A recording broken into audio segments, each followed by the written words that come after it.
Okay, so we're now recording. Good evening, greetings, and salutations. This is Passionate Bliss. And I am talking with my good friend. What do you want me to call you? DC? DC from Atlanta. And we were looking at some of the stats that are recorded at the Census Bureau showing the great divide between men and women. And I am going to get the white people's facts stats because they always want to say white women are having trouble finding men too. Latino women are having trouble finding men too. And that's true. They were in the stats, and I do have them written down, but their stats are not nearly as bad as our stats. And so I feel like they're going to be all right. They don't need our help. That we need our own help each other. And so now 70% of Black children are being raised in a single parent home. 43% of Black women aged 30 to 34 have never been married. Now, would you agree that 30 to 34 is childbearing age for most responsible women? Because after 35, you're considered a high-risk pregnancy. So, 30 to 34, do you believe that that is childbearing age for most women? Possibly younger. Mr. DC, do you hear me? I hear you. Oh, okay. So now, do you agree with that? That 30 to 34 is an appropriate childbearing age. Yeah. Okay, because she's pretty much she's gone through college, she's had a little dating experience, so she's about ready to settle down. So 30 to 34, I think, would be an ideal childbearing age. However, our stats say that 43% of Black women aged 30 to 34 have never been married. Never. So that's darn near half. What was the age? Okay. And so now, what do you think is the cause of that? What was the age you said? 30 to 34. 30 to 34 is married. 43% of Black women that age have never been married. Okay. So why do you think that they're not getting married? As a Black man, why do you think these women are not getting married? A lot of it personal choice. Age 30 to 34. Personal choice. Because most women, their biological clock is ticking by then. Yeah. However, is it their personal choice when 72% of Black children are being raised in a single parent home? So she's choosing not to get married, you're saying, and then also go in and raise her children by herself. There's a lot of women out there like that, though. They want the kid. They don't want the husband. They don't want the, you know what I'm saying? They just want the kid. So now, why would you think that that's the case? If a family is, a better nucleus, it's more stable for the children to have the influence of the father, financially they'll be more stable. Why would a Black woman choose to raise her child alone instead of being? I would say because, just to have a dad in the home is okay, but there's going to be a lot of problems with that. Guys that not going to respect her and respect the child. Women like, I do this by myself. Okay. You feel it's not that she don't want to. Because I can tell you right now, as a Black woman, most of us are given little doll babies to have. We're given, some of us Ken and Barbie. You usually have a husband and a father, and then they have a baby. So most women are conditioned that you're going to grow up, you're going to meet this prince on a white horse, he's going to come away, and you're going to live happily ever after. So why would she grow up after years of conditioning and then say, you know what, I'm going to do it by myself? Or, if you're saying it's a personal choice now, why would she all of a sudden grow up and then just decide? But then it also depends on her situation, her personal situation. Whether she's after she had that kid and she's getting welfare, whatever, SNAP, whatever they call it now. Section 8. Where if that's the case, they don't advocate that the man will be in the home. So she will buy into that. Yeah, she might come in there every now and again, but, Okay. So you're of this theory, and I have heard these conspiracy theorists before, where they're blaming the government because the government, the government gave them Section 8 food stamps and put the man out and conditioned them, So I've heard that theory before. No, it's not a theory. It's a known fact. Because my daughter went through that. She had a kid, three kids by the same dad. she got Section 8, and they was telling her that she couldn't have him living there. Right. You know, I'm like, wow. Because he should be providing the home. She shouldn't need Section 8 if she's got him. He had a job. It was a menial job, but he had a job. But Mhm. the two of them together, it just wasn't, you know what I'm saying? You know, so I've always found fault in that system, the welfare system, because it's been abused all types of ways. And I can go on and on about that, because Mhm. they want you to be totally destitute, first of all. Mhm. Right. Before they will help you. Right. Which is why I've never begrudged anybody on welfare, because in order to meet the standards, you have to be living below the poverty level. Exactly. To meet the standards. So I've never begrudged them to have that. You know, stamp, rather than them just giving someone just a helping hand up a little bit of money here and there, they want to give you everything so they can, be able to tell you what you can do, what you can't do. Mm-hmm. Plus the criminal justice system. Mm-hmm. They're locking up black and brown men every day on some crappy charges. Well, now that guy can't get a job, either because he had that charge or conviction. Mm-hmm. So, and even with that, now you go back to the Section 8. Now she can't have him in the house because, Section 8 ain't gonna allow that anyway. Right. If you got charges or whatever, or been convicted of a crime. So it's, I don't know. Okay. Okay. So you would say that the large majority of the 72% of black children being raised in a single parent home is due to I would say, I guess, a generational curse that was started by the welfare system. So we'll have to do some research on that. We're going to find out when the welfare system started, who were the largest recipients, and what the requirements were. I'll tell you what, it was called the Women and Infant Program, and it started back in World War II. But it wasn't designed about black people. Mm-hmm. It was for white people, white women. Their husbands went off to war. And once segregation and voter rights, all that stuff went on. Okay, now that's when all of that changed.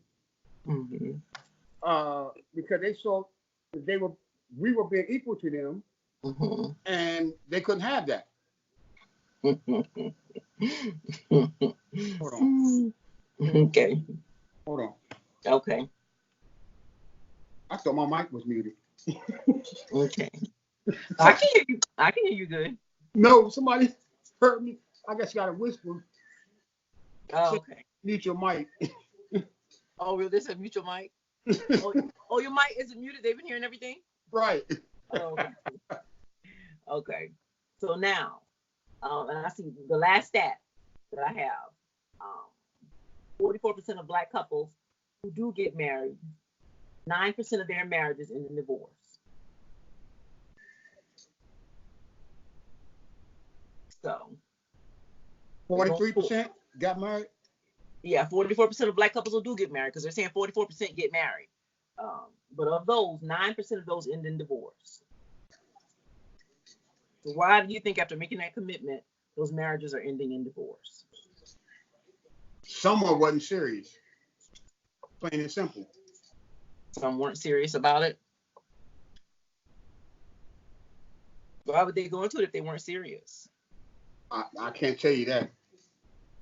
I can't tell you that because it's a lot of different various reasons. You have to rep for the fellas.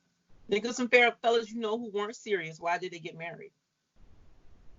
I can't rep for the fellas that that aren't serious. Yeah, because you have to have known some dudes like this now. Okay, I'm gonna say on a personal level. Yeah, I got married. I got divorced. I got divorced not so much because I didn't want to be married, or I wasn't trying to make it work, because even after I found out that my ex-wife slept around on me, I was still trying to make it work, and dudes don't do that. Mm-hmm. But I tried to make it work, and I'm like, yo, I just can't get this out of my head. Mm-hmm. Like I'm done. Mind you, that was my oldest child's mom. So again, I didn't want my child to come from a broken home. Right. So that being said, I tried to make it for the child, but that doesn't work. That does not work. You stand together just because of the child. That'll never work. Yeah. So you're saying infidelity is a big factor. Yeah. And that she, in fact, wasn't serious. She was the one that wasn't serious. Right. Okay. Right. And that opens up another can of worms. Yeah. Because I feel like if a woman cheats, there's a reason. But that's just me. Well, okay. And I'm a believer of this. If you feel you want to cheat and you're not getting something at home, leave that man alone or leave that woman alone. And so you never had that conversation. You know what? Look, this is a lot. I feel like cheating. So you never had that conversation. Nah. And like I said, also, I was 19 when we got married. Mm-hmm. So, we was young, and I chalked it up to we was being young. I mean, we were young. I chalked it up to that. We were young. We didn't know what we were going to do, how we were going to, you know what I'm saying? Mm-hmm. But as I was getting older, I'm like, yo, I'm trying to be, I'm trying to be married forever. Yeah. And so let me ask you, thinking back on that time and yourself and who you were. So had she come to you and had that conversation and said, listen, I'm not getting A, B, and C. I freaking feel like cheating. No. Would that have made a difference? No. It would not have made a difference? At that time she had the opportunity to cheat because I was in the military. I would be gone to the field for 30 days at a time. Okay. So she had the opportunity to do whatever she did. Mm-hmm. Then I came home. Everything was honky-dory. I would go back to the field for 30 days. Come back home. And it wasn't until I saw it with my own eyes. I came home for lunch early one day. Car in my driveway. Like, who is that? Walk in the house and yeah, she had company. I was like, wow. Okay. But yeah. Okay. So in that scenario, she was not serious. So maybe that just wasn't a serious woman, and it might just be chalked up to choices that we made. Yes. On that particular one. Okay. And all of this is going to come up over the course of, because each one of these things that we bring up, it goes down another rabbit hole, and we're going to talk about all of them. And I have my t-shirts on display for the topic. And so, but those are the stats that we're going to investigate. And I'm going to have the white people stats, and I guess I'll throw the Mexican people stats in there too if they want to be heard from. But our stats are the worst. I have more stats, but our stats are the worst. So I want to open it up with the stats. I would be interested in you looking that up because I don't think ours are the worst because that's what's being reported. Right. Yeah, and this information comes from the Census Bureau, so. Okay. It's coming from the Census Bureau. But white people get married, hell, they get divorced and be still living together. They sure do. They be on their fifth and sixth marriage. That might be the same person they counting over and over saying they But yeah, they get married in a smooth minute. But so our stats look the worst. And so I do want to address the stats and see if we can, come up with the cause of the stats, And then I want to address each one and pick it all apart. For the purpose of reunification. So if we can understand the problem and we can have dialogue on the problem, I feel we can solve the problem. Because 73% of our kids in a single home, that is not healthy. And it's directly connected to our juvenile rates. Well, and like I said earlier, it's not, I don't take it as a bad thing that the child is in a single parent home because I've known some people that the couples that had kids, Right. and the child is better off with the one parent. Right. Case in point, and I'm gonna use myself. With my oldest daughter, the judge awarded her to me. Mm-hmm. I wasn't expecting that, but he just said your daughter would be better off with you, not her. Mm-hmm. Okay. Well, okay, and then also I want you to know that you don't have to share anything personal that you don't want to, because this does go out, on the internet. Mm-hmm. Are you okay with me posting this particular conversation or no? We don't have to. It could just be for practice. That's fine. I mean, You sure? Hopefully I can help somebody else. Are you sure? Okay. And then also my mom watches the show, so I'll be much more guarded. My mom had making me take videos down because it was too much cleavage showing on. That's too low. It's too low. Take that down. But I've taken down videos that was getting good numbers because she said the top was too low.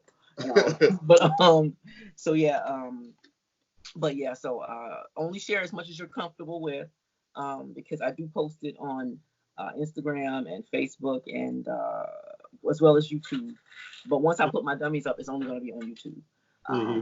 And so sometimes on Instagram, to get people to come over, which they do come over from there, sometimes I'll get up to 15 and 2,000 views on Instagram. So it might reach a bigger audience than you expect. So that's all I'm saying. Only tell what you're comfortable telling. Okay. And so we'll start with the stats. That's what we're going to start with, and then you can unravel and go from there. Okay.